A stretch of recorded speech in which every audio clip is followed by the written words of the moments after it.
And ఒక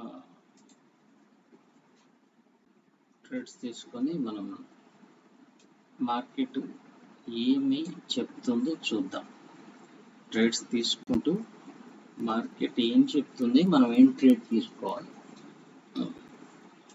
so market వచ్చేసి చూడండి, ఇక్కడ లో చేసింది, మళ్ళీ ఇక్కడ నుంచి మార్కెట్ హై చేసింది, మళ్ళీ లో చేస్తుంది. అంటే ఇక్కడ ప్రజెంట్గా చూడండి, నెక్స్ట్ టార్గెట్ మనకి ఇప్పుడు ఉంది. నెక్స్ట్ టార్గెట్ దగ్గర ఇది రీచ్ అయింది. సో ఇప్పుడు ప్రజెంట్గా ఇక్కడంతా కూడా ఒక రేంజ్లో ఉంది. రేంజ్లో ఉన్న మార్కెట్ మనకి ఏం చెప్తుంది చూద్దాం.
ఓకే, మార్కెట్ డైరెక్షన్ ఒకటి మనకు అర్థమైంది. నెక్స్ట్ ట్రేడ్కి మనం ప్లాన్ చేద్దాం.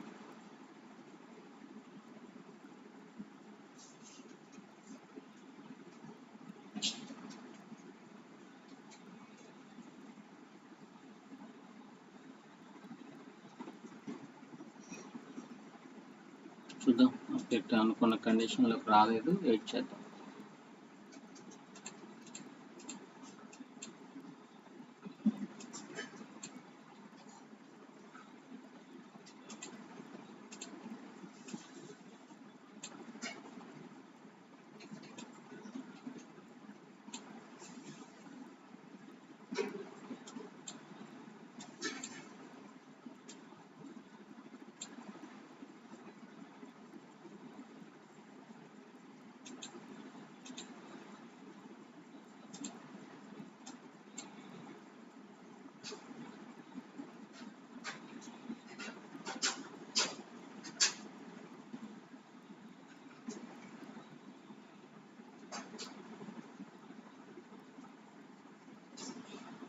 కొంచెం వెయిట్ చేద్దాం.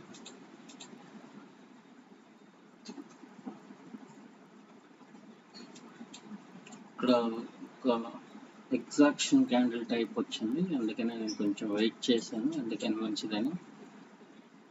ఒక్కొక్కసారి అక్కడ గ్రీన్ అయ్యే అవకాశం కూడా ఉంటుంది, ఆ తర్వాత మళ్ళీ రెడ్ కో రావచ్చు, అందుకని వెయిట్ చేశాను. 5 లెవెల్ వరకు వెళ్తే ట్రేడ్ తీసుకుందామని వెయిట్ చేశాను. ఇంకా మార్కెట్ టార్గెట్ కూడా రీచ్ అయి ఉంది.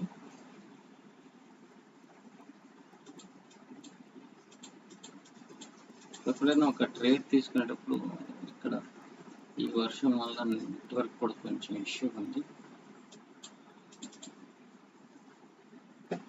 ఓకే,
మార్కెట్ టార్గెట్ దగ్గరకు వచ్చింది. కొంచెం మనకి డౌన్ సైడ్ వస్తే మనకి మా ట్రేడ్ అక్కడ దొరికే అవకాశం ఉంది.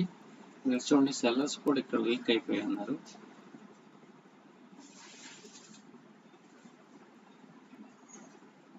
ఓకే, అప్పుడు రాలేదు. చూడండి, ఇక్కడికి వచ్చేసరికి సెల్లర్స్ కూడా వీక్ అయిపోయారు కదా. ఇప్పుడు కొంచెం మనకు వచ్చినట్టయితే ట్రేడ్ ప్లాన్ చేసేవాడిని. కొంచెం నవ్వలేదు.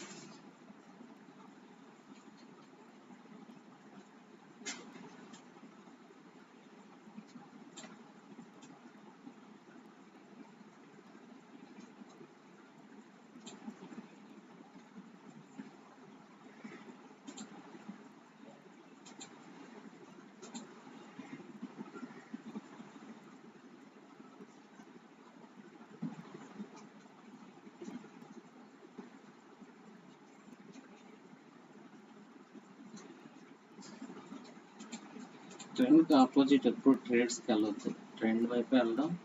మనకు ఆపర్చునిటీ దొరికితే తీసుకుందాం, ఆపర్చునిటీ లేకపోతే వదిలేద్దాం.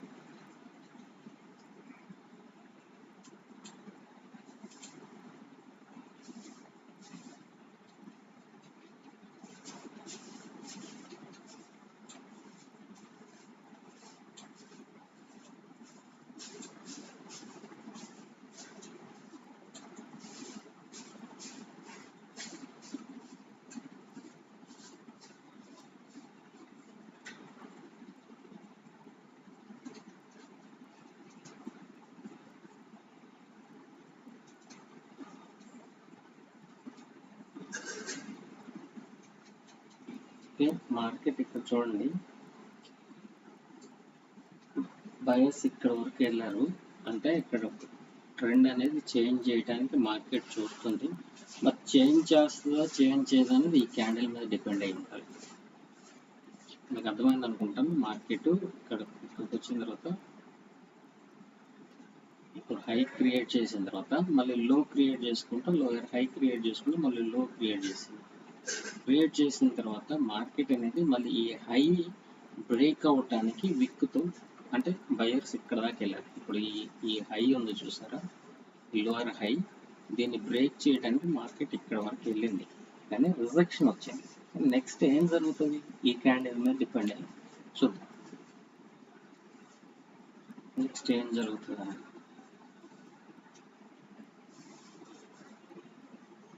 సెల్లర్స్ కూడా వీక్గా ఎంటర్ అయ్యారు కానీ అక్కడే ఉన్నారు. చూద్దాం. ఇక్కడైతే నేను సెల్కి అయితే ఒక ట్రేడ్ తీసుకున్నాను.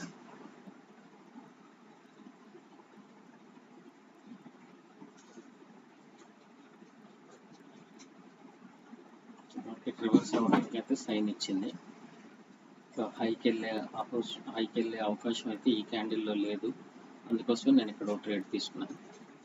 నేను ఇంతసేపు అనాలిసిస్ చేస్తే ఒక ట్రేడ్ దొరికింది. అంటే చెప్తున్నాను, ఒక ట్రేడ్ ఇప్పుడు ఇక్కడ ఎంత 940 రూపాయలు పెట్టాను ఒక ట్రేడ్. సో నాకు వచ్చేదంతా ఆలోచన చేయండి.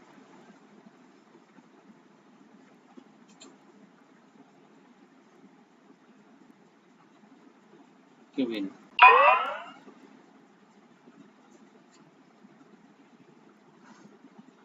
సో బయర్స్ అయితే కింద ఉన్నారు. ఇంకొకసారి కూడా పైకి వెళ్తే మనం ఇంకొక డౌన్ కూడా అవకాశం, కొంచెం పైకి వెళ్తే ట్రేడ్ ప్లాన్ చేద్దాం.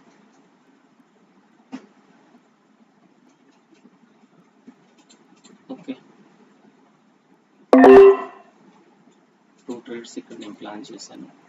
డౌన్ సైడ్ మార్కెట్ డౌన్కి వస్తుంది.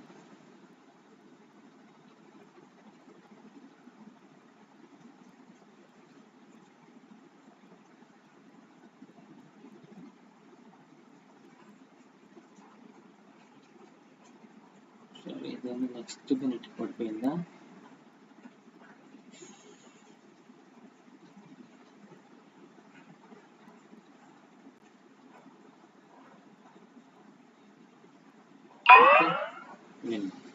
చూసారండి, 3 ట్రేడ్స్ మనం తీసుకున్నాం. 3 ట్రేడ్స్ కూడా విన్ అయ్యాయి. అంటే మార్కెట్ అనాలిసిస్ మనం చేసుకోగలిగితే మార్కెట్ అనేది మనకి విన్నింగ్ ఇస్తుంది. ఓకే అండి. సో మల్టిపుల్ ట్రేడ్స్ అలాగా తీసుకున్నాను.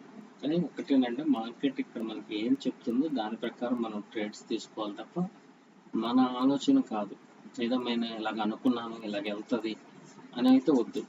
Okay, thank you.